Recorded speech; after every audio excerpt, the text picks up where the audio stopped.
कभी कभी बहुत चुप हो जाने को दिल करता है।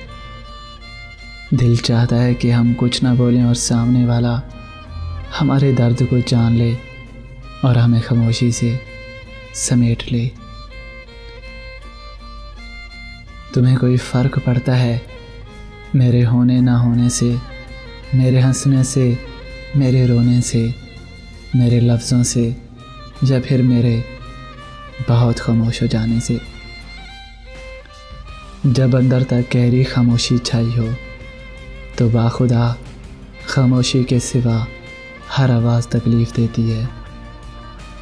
नाराज़गी, वक्त और ख़ामोशी को अगर इतना तवील कर दिया जाए तो फ़ासले इतने बढ़ जाते हैं कि इनको ख़त्म करना या कम करना हमारे बस में नहीं रहता।